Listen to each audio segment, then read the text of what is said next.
Poetry Series, our continuation of the 19th season. My name is Kristen Roeder. I'm on the Milwaukie Poetry Series committee and the board. I'm stepping in for Tom Hogan, who is absolutely here, but he's got this mean tickle in his voice that just kind of takes over. And so we're letting his voice rest tonight because it is a treasure, and we want to keep it that way. So that's why I'm up here. First of all, I'd like to, the Milwaukie Poetry Series, would love to thank the Letting Library for this gorgeous space. We've been here, the library has been rebuilt for the last 5 years? 5 years now, since it's been rebuilt, so we're enjoying that. Thank you to the city of Milwaukie, the gorgeous city of Milwaukie that we love, who supports us. Willamette Falls Media. A special thanks to them they run the stream here. So Josh in the headphones, the rock and roll dude in the back, is watching our stream for us. Thank you so much. And then thank you to you as well for coming. There's obviously so much that we have to do in this world. A lot of things that are competing for our attention. So the fact that we can all come here together and agree that poetry is always a great idea and a wonderful way to spend our time is beautiful. So thank you for that. Tom, how did I do? Did I miss anything? Am I good? Yeah.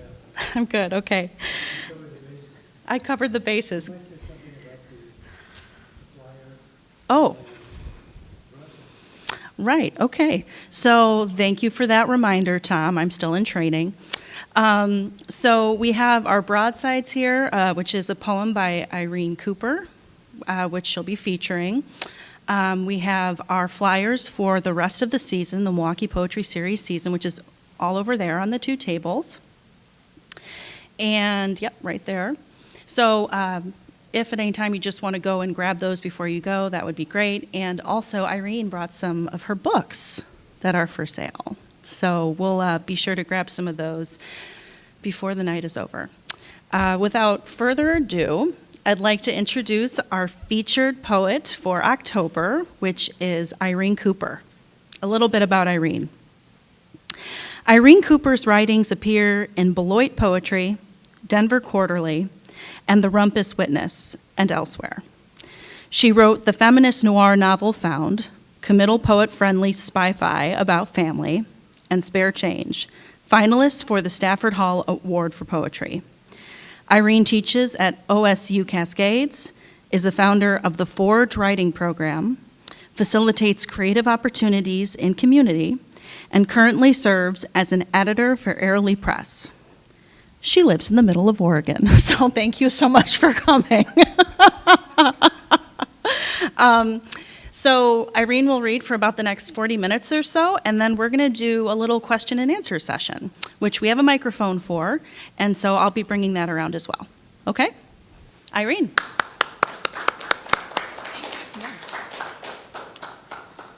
Thank you.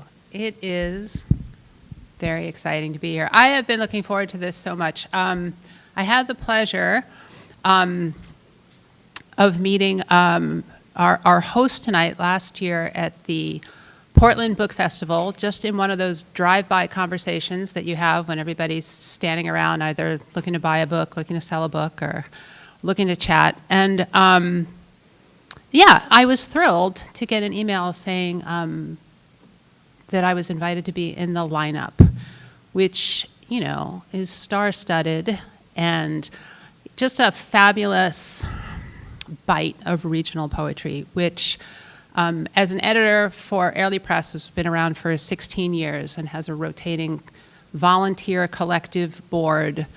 It's a pleasure to see how aesthetics and how, I don't know what I want to say about the idea of the expansion of poetry in the Pacific Northwest and Oregon is so heartening. You know, it really, it reaches inside of its own heart and it reaches outside of its borders. And I appreciate that greatly. Thank you, Letting Library. 5 years, you're looking like you went up yesterday. It's looking fantastic. And of course, Milwaukie Poetry Series, and of course, all the tech that gets this out into the world. I know I have a bunch of people doing the live stream tonight from Bend, so howdy. I was telling Tom that I very rarely read for this long, and it's such a pleasure and a luxury to think of doing so. I'm usually 10 minutes and get out quick. And that would be a small portion of maybe what I've been up to lately, or what was going on in the most recent book, or what have you. So this feels like a fantastic luxury tonight. And I'm going to start with a couple of the shaped poems from the most recent book. And I will hold them up so you can see sort of what they look like. And these were written a lot when I was trying to write and having difficulty writing, and discovered that I needed the form to change. The language, I'm going to go into what my daughters call the power stance. There we go. The language needed something else. It needed something beyond itself. So I started working in things like shapes, and sometimes they're abstract, sometimes they're more identifiable, sometimes people identify them in ways that are new to me, which is great. But this sort of thing, that put a little more pressure on the language, as any received form would, but then this sort of shaped form. And I think concrete poetry is kind of having a comeback, too. It had a bad rap for a while.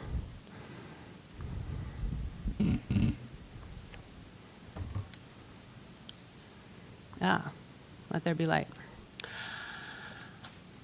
I don't meditate. Am not respirated. Never run unless chased. And I'm never chased. And so rarely take note of my breath. As the miracle persists. Quotidian. Stressful to watch fish breathe in a tank. Nude mechanics, mystery of gill. Asthma, coma, plethora of child distress. I could be a better host. Aerobics, a song. Breathy indication of capacity and aspiration.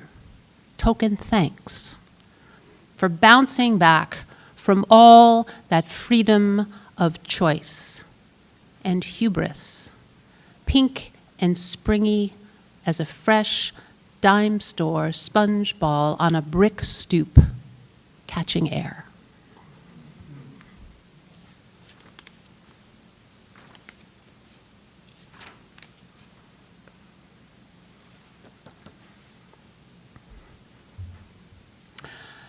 The poet posits Jesus was deliberate in his contradictions, set out to foster a kind of creative imagination in his followers.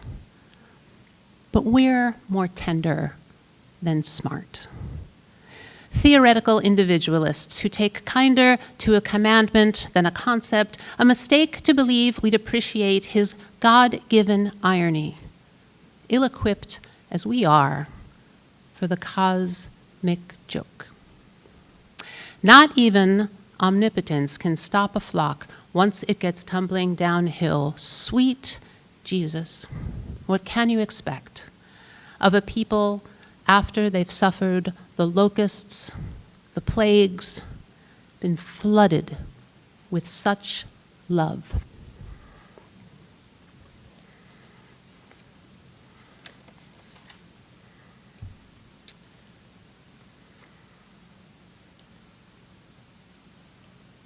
This one gets a little wild. Que sera, sera is not fatalism, is not to be or not to be, mean at the core of matter, like a corm in relation to a crocus, pit to peach, tree a seed, in relation to the right conditional. Lots of germinations fail to thrive, resist the visible. What will be, aspirational, microbial, a missing gene, a quarantine of least resistance, incubate, intubate, blooming misogyny. Innocence be not synonymous with dumb virtue's vice in drag. The numbers grow too large to fathom. A sum known only by its kin, 1 million killed is 10 is 1 killed plus so many nothings at their wake. What was ain't, and what will be is panacea for the pain-struck, the scorch of powder, and the scare cities of what will be a matter of trigger and of choice, detour and deter, a matter of state, and all but out of your hands, baby. That last line is knitted into a scarf I got last Christmas from my daughter, which was lovely. It's October, and it's October 2025, which means if my dad were still alive, he'd be 100 years old this month. And he didn't quite make it. But I think of him in October, as I do throughout the year. And I wrote in this particular book, Even My Dreams Are Over the Constant State of Anxiety. That's a mouthful still. Something I refer to, and it is not original to me, but a sonnet tiara rather than a crown. It's just a little bite of 7. Doesn't necessarily follow the one line leads into another. Instead, it's an ekphrastic series based on the art of Royal Nebaker, an Oregon artist, also no longer with us. But I went to a showing of his, and the conversation between his work and my father seemed carbonated. Oh, and this has a soundtrack.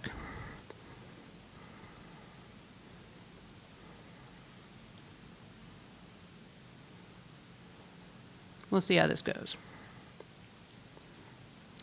American Dream, a sonnet tiara.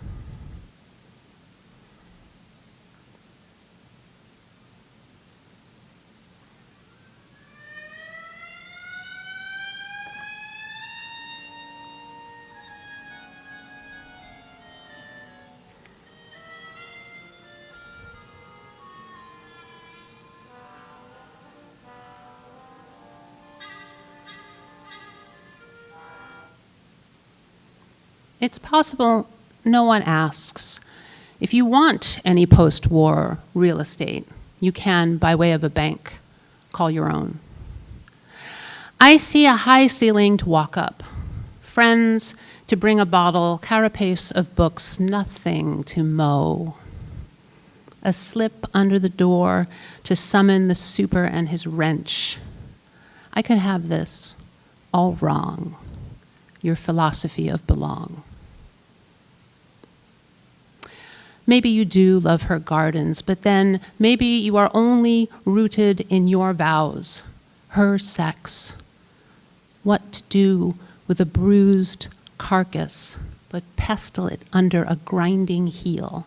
Work the crushed seed until its essence releases from this plot of ground, this story.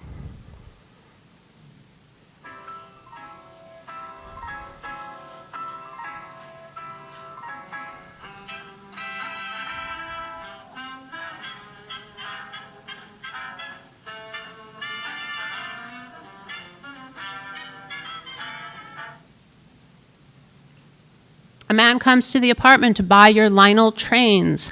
I've never seen them. Now I know. There are 2 camps, Lionel cars and American Flyers, opposing teams. Yankees or Dodgers, blackjack or Beamans. Pick a side and go down bloody. That's what love looks like in the black and white movie of your lonesome boyhood. I often wonder how you came by those trains. If your atheist old man set him running on the cold parlor floor Christmas morn, choo-choo. Or if you took him in trade, bag of marbles, your bicycle. Train man offers 400. You always knew they were worth something.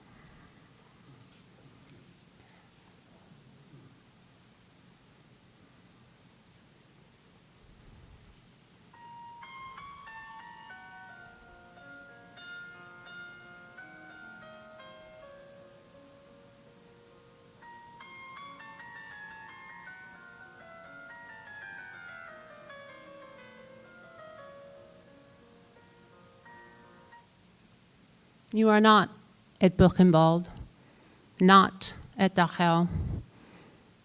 Grow fungal instead in the trenches of Italy. Soldier, medic, armistice finds you at 19, kicking out bits of shrapnel, trying to scar, witness. Before banquets of atrocity, you do not see the skeletons walk through the gates of Mauthausen, but later stand by your Jewish buddy's side as soft-spoken men turn him away from the Knickerbocker Club. The West, Chester doesn't care, as long as you keep to code, whites only. In the Valley of the Sun, you can't get a decent bagel or rye bread, something with the water.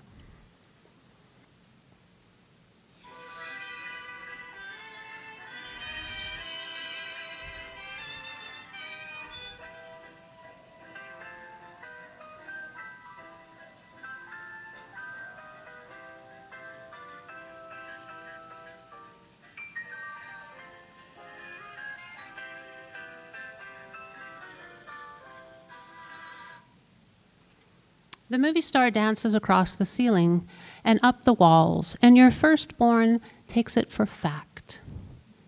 The movie being older than he is and thereby more real. Takes it as true, too, that you have a pair of shoes like Fred's in your closet. Magical tokens of the starlit adulthood he would one day inherit. That you, too, watch glitter from the moon where you hang everything.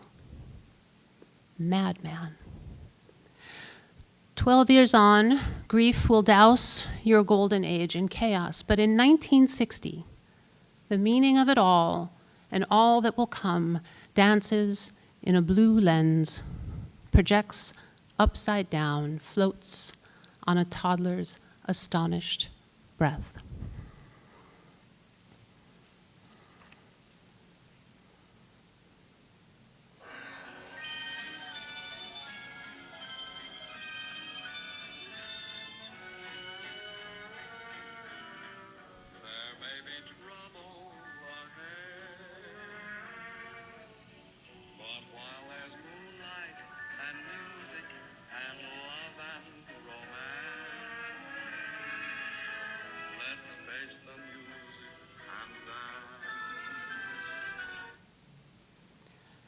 You leave the best hospital in New York, abandon the bedside of your eldest boy, exhausted and emaciated from chemo, from radiation. You take your wife's arm and walk her to the nearest chop house or red sauce place, order up an old-fashioned strip steak, rare, baked potato. You ask her to dance. You can only manage the Brooklyn Shuffle, according to her, but what would a turn around the checkerboard tablecloths mean before driving back to the borough, to the creaking, leaking house, unpaid for and full of sleeping children, each with their own terrible surprises?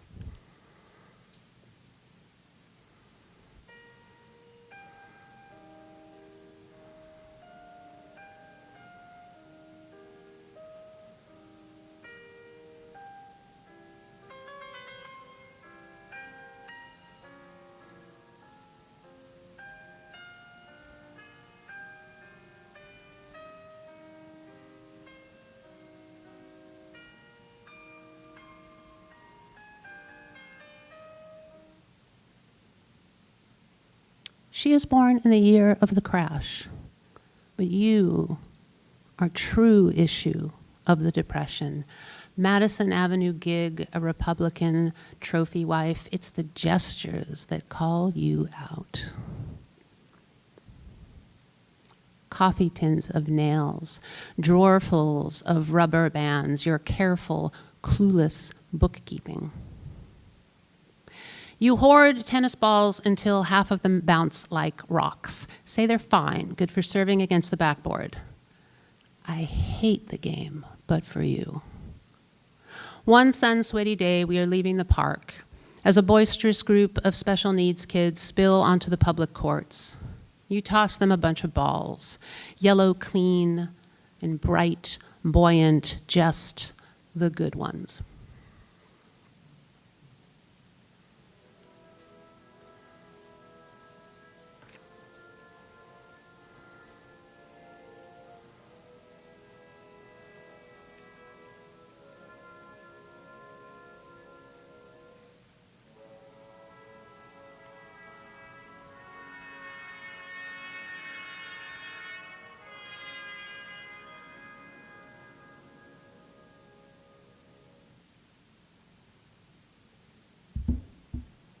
Hospice comes, and she wants oxygen, saline to go with the morphine drip, hears but will not understand, aspirate. You are moved to the cozy hospice, no thing sterile, lamplight, a real quilt, velvet way to say, there's no more can be done. Your death is quick, and you would have liked this, just like the movies. A tasteful rattling, then silence. You are months pitching your pills in the potted plants. When the dog is in agony, I speak low, but cannot make myself hold his heavy head in my lap. I watch your beautiful hands forgive each other their trespasses. Wait for my kiss.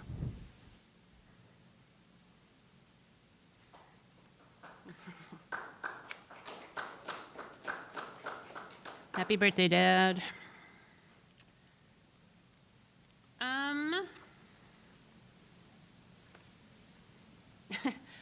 When I was organizing this book, I don't know about y'all, who else is writing out there and has full collections. Sometimes you have a project and it's very clear and thematically concise. And other times you have a bunch of poems that you've written in the last several years. I see some nodding affirmation right here. And you put them out on the bed and the floor and tap them up to the wall, and you try to figure out how they're singing to one another. And if you're lucky, some of them are. And then there's still kind of an organizing principle that has to happen. So one of the things that I chose in this book was sort of 20th century psychological terms. And although I don't really think this is a depressing series of poems, this last one, this is from the section Death or the Visual Cliff, which is actually an experiment done with babies, so go figure.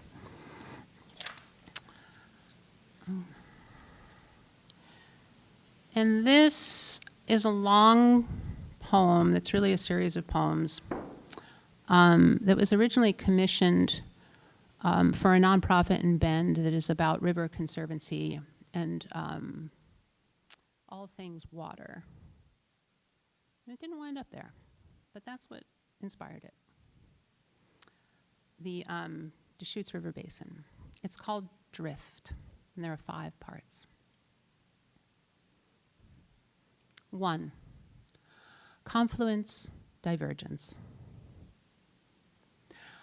Hydraulic sponge of volcanic bedrock feeds the river of falls, which joins the Crooked and Metolius at Billy Chinook. Reservoir is French for keep, Old English for hold, but nothing holds. Under our slow eye, rock yawns and stretches at our feet. In geological terms, it's only a minute or so since lava flowed and cooled to form the porous basin that seizes and draws the rain from runoff. Watery Keep sinks, circulates, emerging months and years ahead as spring, unless it doesn't. Weisches Creek, Old Steelhead Paradise, saw none or no Chinook for 50 years and more. Peculiar web of waterways and stable, diverted to dry and dire straits. What if there was yoga for rivers, an asana to raise the winter flow from its score of cubic feet per second? Gentle the summer floods, raise all boats and restore the nimble reaches to their hardy oddities.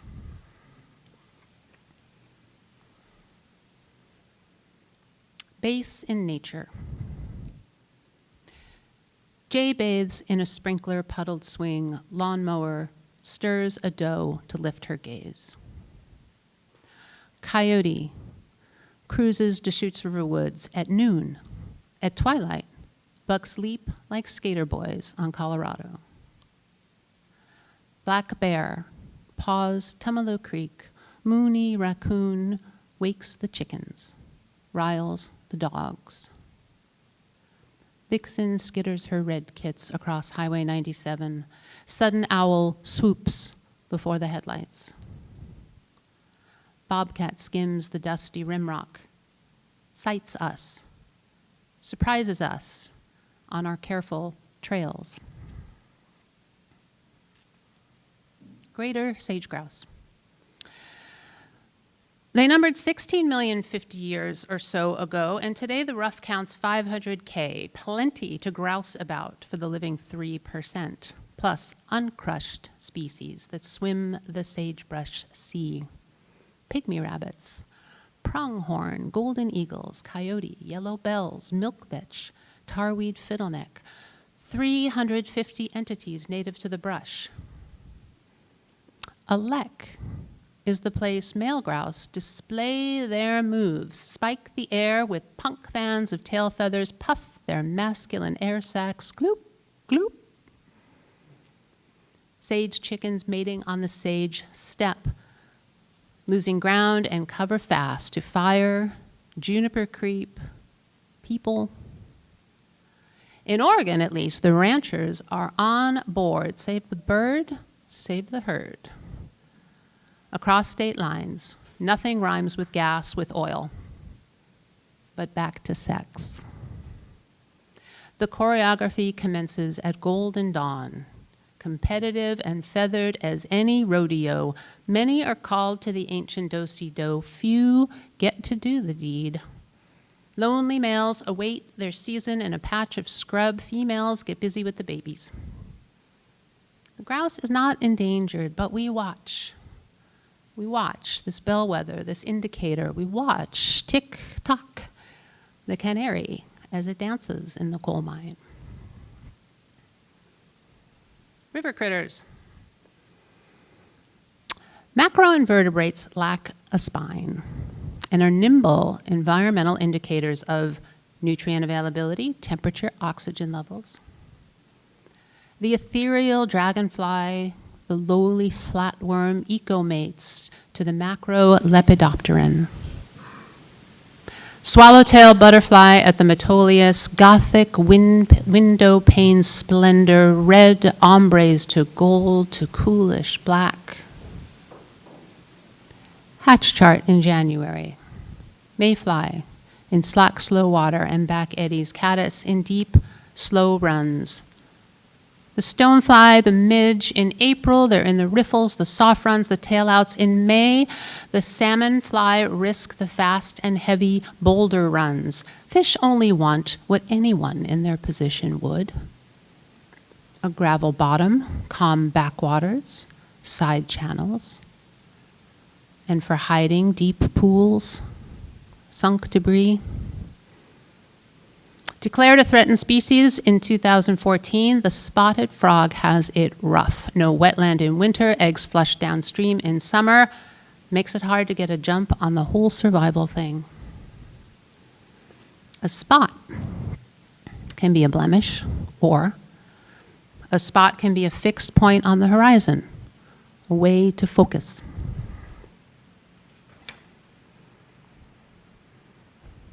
Straight. Straight as the crow flies isn't so straight after all. Charles Dickens made it up. And who doesn't like a good story? Straight shot, straight away, straight as an arrow. Give it to me straight, straighten up and fly right. They're a straight shooter. Can't think straight. The straight and narrow path is not for rivers who've no need of moral compass. They've got gravity. Narrow path squeezes out the complexity. Circuitous ecologic, unassailable witness, the soaring red-tailed hawk in a high wind, the golden eagle following the curve of the earth sighting and capturing its supper. The rivers, neither line nor parabola, and balance is seldom symmetry. Drive and cycle, water is opportunivore, bent for the sea. And there's the curve again, stable in its peculiarity, imperiled if bereft of meander and bend.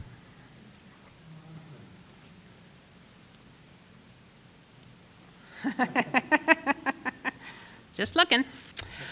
All right. So this was my first full-length collection, and I do like a puzzle. I do like a constraint. I don't live by them, but I had an extended moment to myself for some unknown reason a few Aprils ago, and I couldn't start writing. So I was thinking. I started thinking about Terrence Hayes' Golden Shovel prompt, which is so generative, and I don't know if any of you have used it, but it originates from Gwendolyn Brooks' We Real Cool, 7 at the Golden Shovel poem. And it's only, I can't remember how many, but it's like 24, 26, something. It's not very many words. The whole thing is very short. So what he did as an homage to Brooks is he lined up every word of that poem in succession on the right-hand side of the page, you know. And then so you write your line so that each line ends with one of the lines of the poem. And if you read the poem down on the right side from top to bottom, you will have read the whole poem. So I wasn't gonna try to work any magic with Gwendolyn Brooks' poem. But what I wound up doing was taking lines from other poems that meant something to me. 14 words if I could find it. And I would line it up on the right and I would write into them. And then I would revise that mess because those were not going to stand as they were. But this book was the product of that prompt, by and large.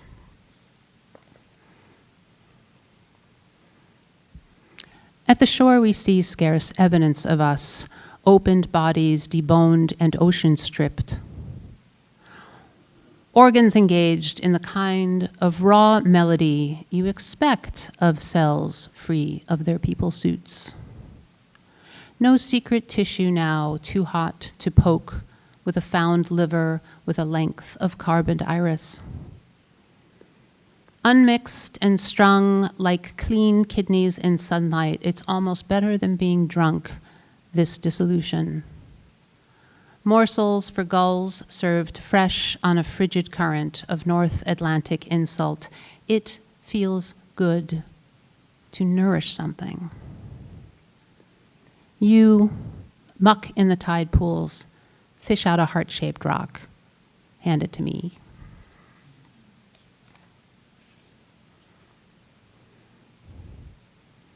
Sometimes, in my perversity, I see our dead brother as a priest, see him peel back his black suit coat, release the button at his neck, and take off his collar. Lay it in a special bowl he keeps on his dresser. Vain about his feet, he'll have traded the ugly brogans for motorcycle boots, an homage to the hippie priest that took him and his buddies to see the summer of '42. Back when a girl washing her hair was pornography enough. Shoes removed and down to his boxers now, hospital blue, he stands on his Jesus feet, long bones and knuckles buckled with ache, encased in steaming argyle. I imagine our brother knows everything about sex from that movie that day, as he accepts, when offered, a sip of water.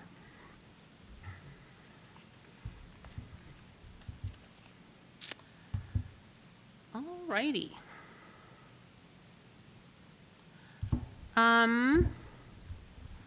Just a moment or two.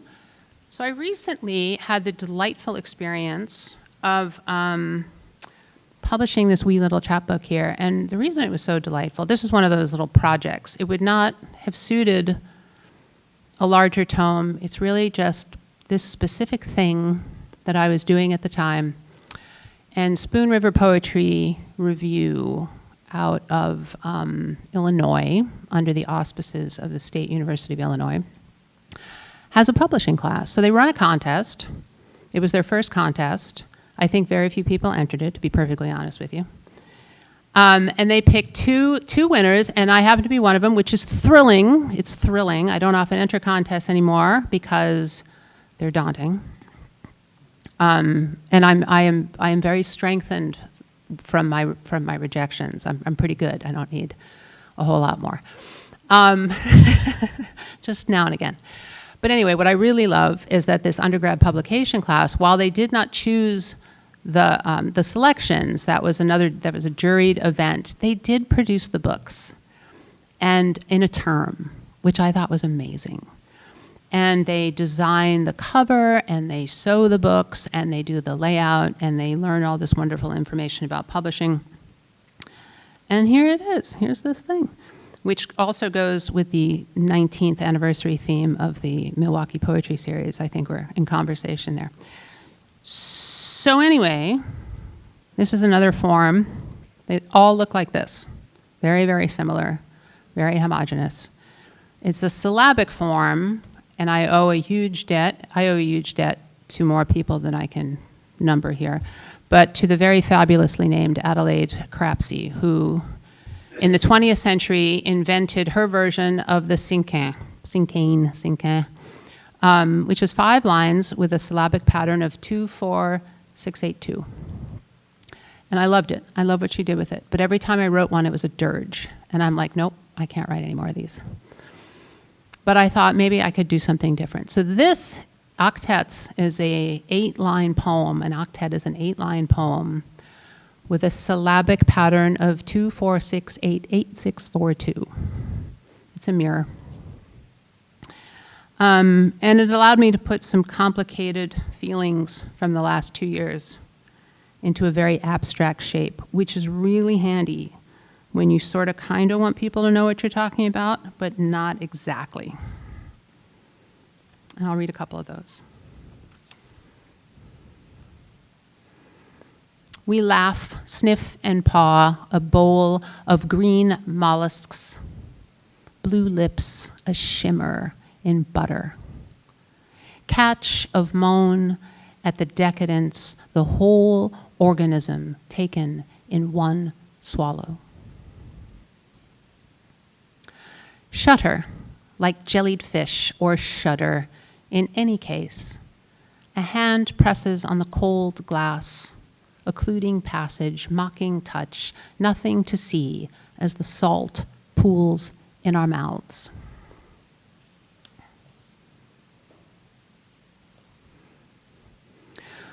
We live under the same sun, under the same blue rules, and behind the unglassed walls, we stir some honey in our tea, lulled by the innocent clink of metal on bone. I want you ignorant of heartache, though I know it's stupid and selfish. I thrilled to watch you grow, forgot how roots will tear the earth apart to meet their dark desire.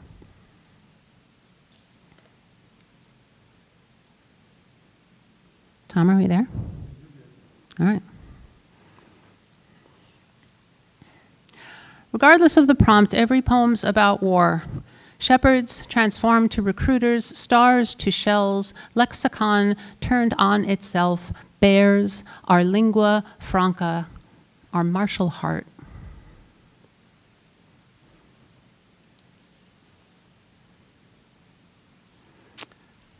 If God were a woman is already a stunted promise. Monotheism, the stone that keeps rolling downhill, gender aside, what lone entity could bear us? Hopefully some lone entity, actually. Maybe one more of these.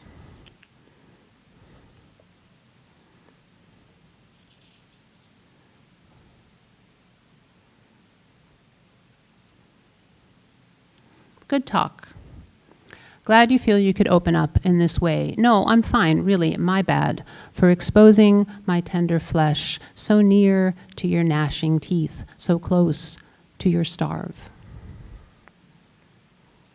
Okay, I can't leave on that one. All right.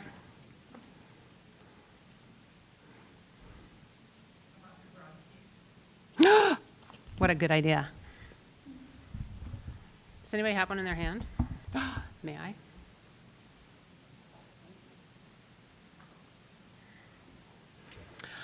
The one other time I got to read this poem in public was for the Chamber Society, Northwest Chamber Society. They did a thing one summer where they invited poets. They haven't done it since, so I don't know how it worked out, but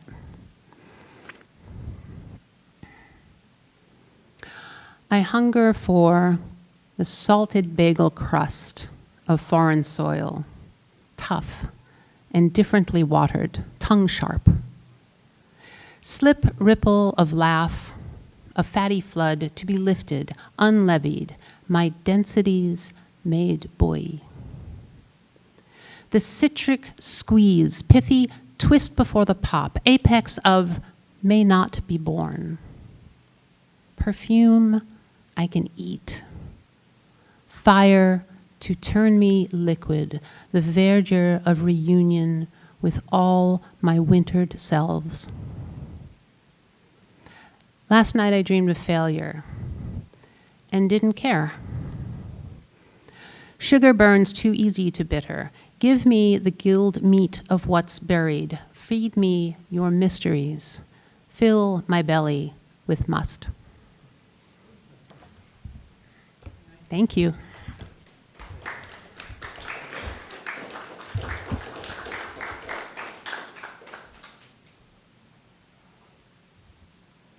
That was lovely. Thank you so much. And thank you for the suggestion to read the broadside as a concluding moment. We can never do this alone, so thank you. Right now, we're going to do our question and answer section, and it looks like Tom is going to be coming around with the microphone.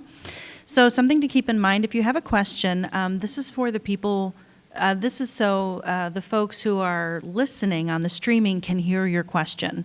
So if you don't mind just waiting until Tom gets to you with the microphone, that would be great. I will start off, actually. Please come on in, because I don't think people can see you. I was fascinated by the music poem. So there were 5 sections, and then music before. Can you talk about putting that poem together and choosing the music and how that came together, please? Sure. All right, sit.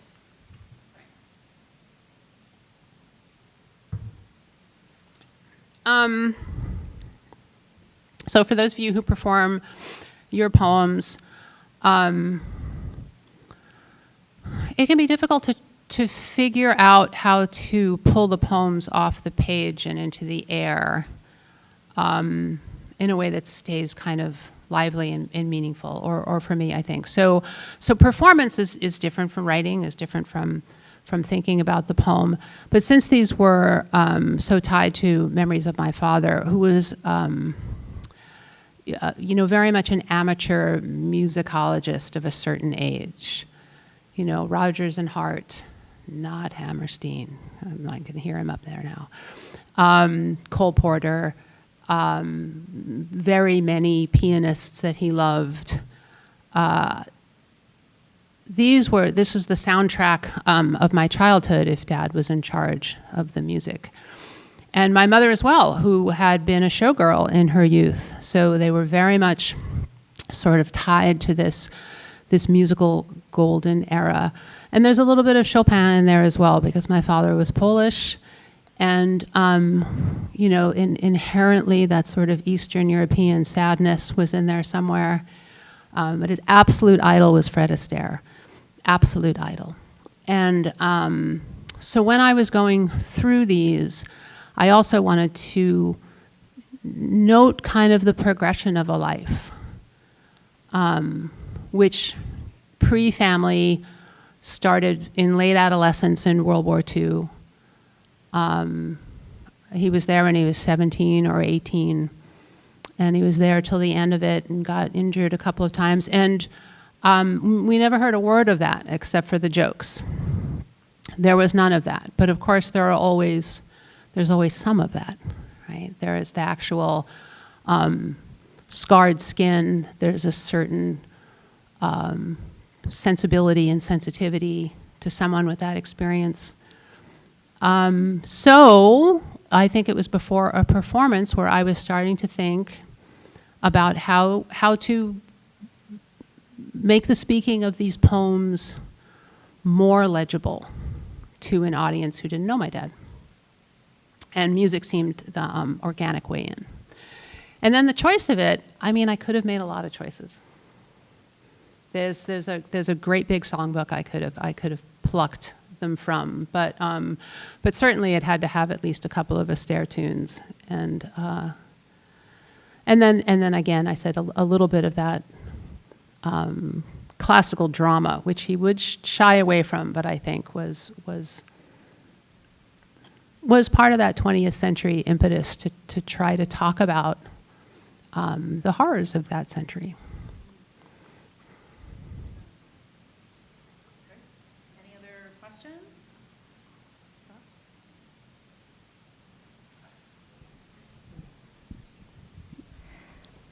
Kind of similarly, I was wondering if you could talk about your process for writing your concrete poems. So for example, if you would come up with the theme or the language first and then think of a shape that suited that, or if you had some other different kind of process. And I think they do span a couple of processes. I think in the beginning, I would take poems that were just giving me fits, that just weren't working in more traditional lineated form.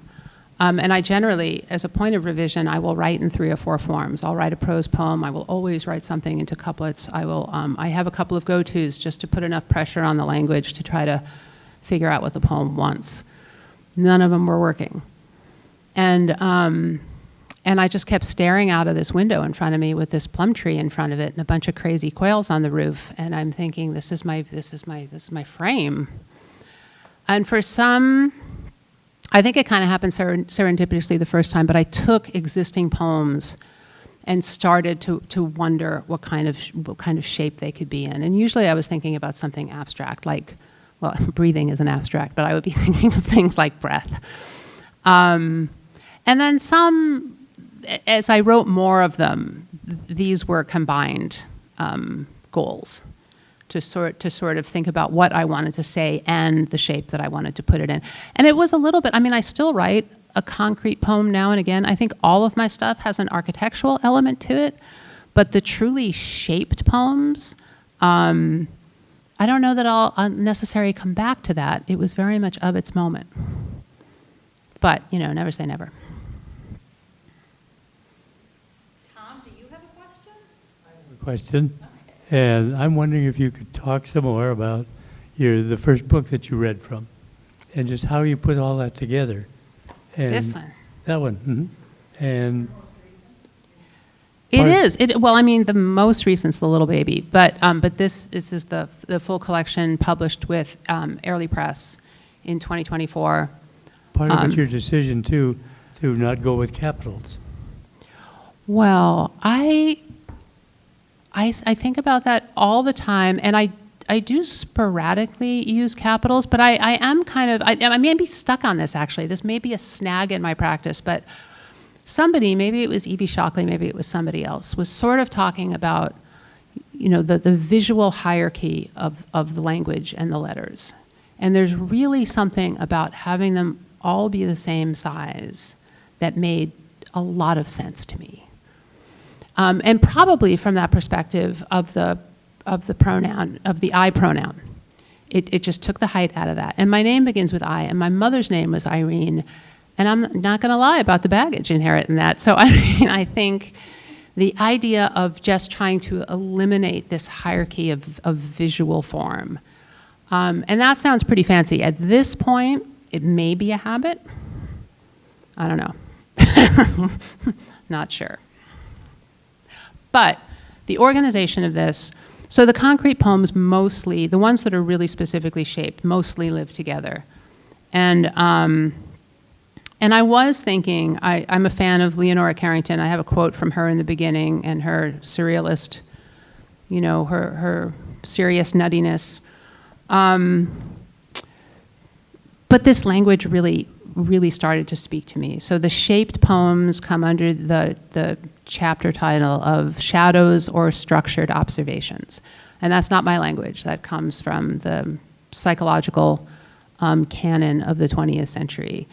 And this idea of structured observations made all kinds of sense to me. There's a chapter called Attachment Theory, the Strange Situation Test. All of these were fascinating to research, but it was really the language of the titling that meant something to me. And I say, one of the choices I made on this, and I'm not recommending this to anybody, I'm just like, this is where I was at the time. I don't have any blurbs.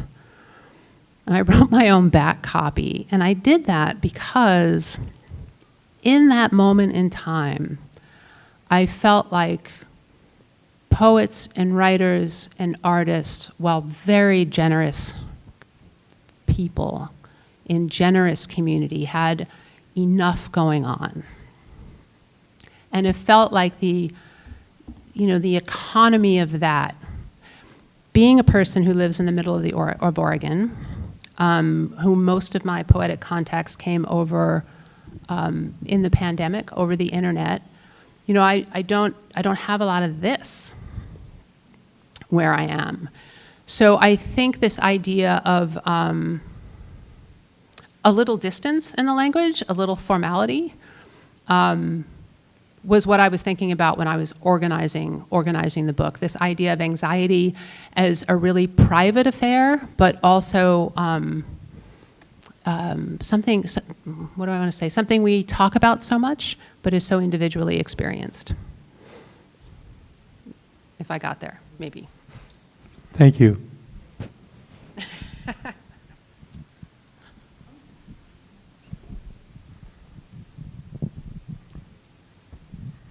I didn't hear a title to your poems, and I don't see it here. Is that intentional?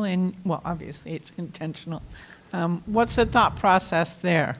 Some of them have titles, and a lot of them are embedded, and my visual cue for that with a lot of them, it may not show up on the broadside, or I may not have done it in the broadside. Oh, it is. It's, I'll put it in bold text, and it'll already be integrated into the poem.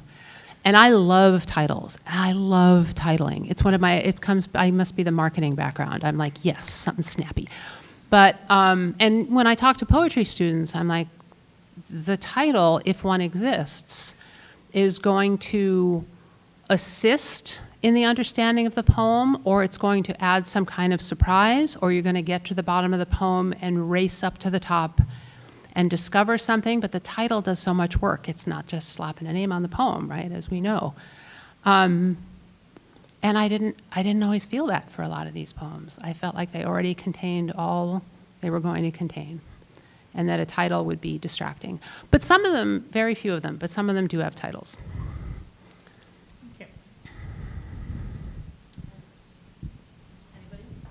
Anybody else have a question? Okay, I've got one more if that's okay, Tom. Why do you write poetry? Well. Well, it's very inexpensive. No lie there, really. If I were going to have another hobby, any other hobby I might have, is going to cost more than it cost me to write a poem, at least materially. Well, I do write prose for consumption. And this may not be true as much as I want it to be true, but I think when I'm writing prose, be it fiction or an essay or some kind of creative nonfiction, I do very much want to be in conversation with the reader. I do want to have a working relationship with whoever's going to be reading this. I very much want that from my prose.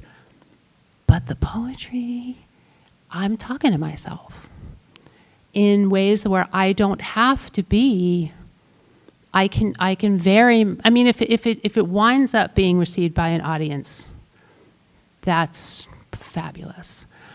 But mostly, I want to turn my syntax upside down. I want to crush language together. I want to find some way to get something on the page that's struggling within me.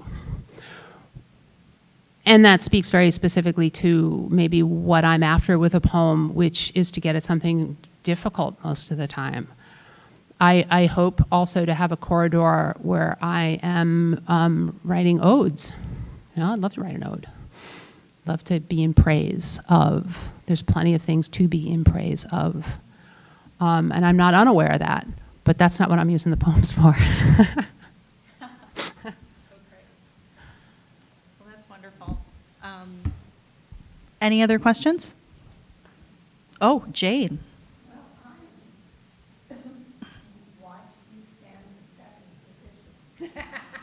Jane is a dancer. I think I'm in fifth now.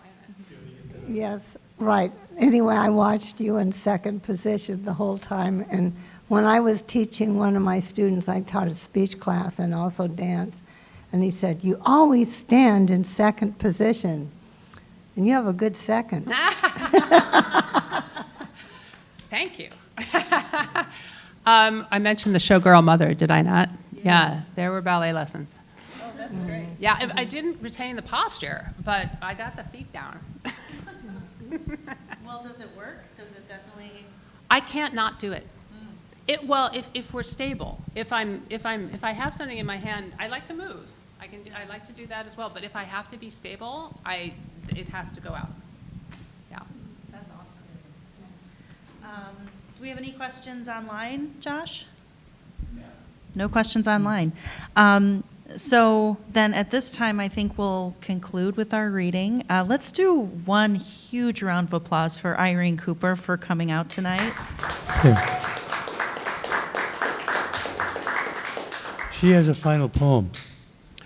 I do, and I have it ready. It is not, I have published one or two of these. Currently, I'm writing in a different form that I borrow from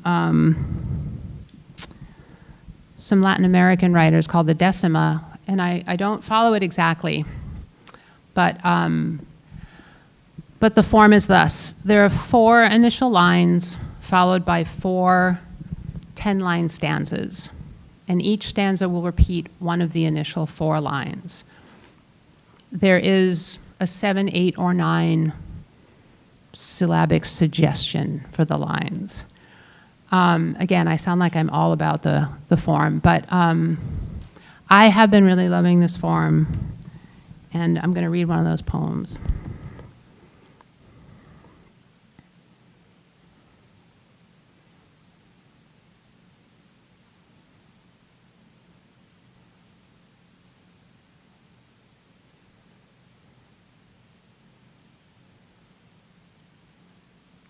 That is, if I can find it.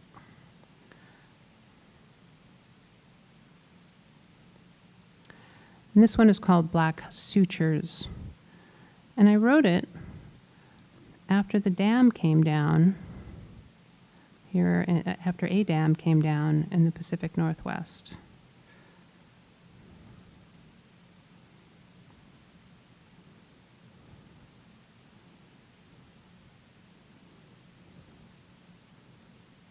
Okay, well, no. Okay, so I'm going to read another poem because it will not play with me. Same form, written after my daughter's brain surgery. It's called Jelly Bean Storm. Then trespass, migration across a neural border, Jelly Bean Storm moves to seize the electric mappage. And so excision, extraction, no discussion. What arrives as shock pools to wound is then trespass. Migration across sense, unscheduled boxcar through the olfactory brain. Pharmaceutically contained mostly to the margins, These little gaps, these caesurae, come near to charming as one comes to love a lisp or other imagined permanence. We mistake what is lodged for what is home. To expand, to breach, to cross over a neural border, jelly bean storm of smack and sizzle, of dissipate, in search of what? Not meaning. No one listening speaks this language that is not a chaos. Its purpose clever sunk beneath the fireworks. Or is it that the mortars hide no thing, the boom and rattle, in fact, the vernacular we understand? Violence of onset of escalate, tornado shearing a house in half, leaving the books, the vase on the shelf, the whole yet uninhabitable. Someone says, let the healing begin, but it's dull work after the scalpel severs the agitated lesion from the electric mappage, seizes victory, no thrill in the cleanup, little bang in the knitting of bone. Dark images brook no descent, and so excision, extraction, no discussion. Or peace talks, no summit or embargo when the enemy is on the march. How quickly the body is colonized by urgency, how fast the brain loses autonomy when borders melt and soldiers rush the field. Post-op aphasia, loss of the peripheral. Recovery is war and the cost of war.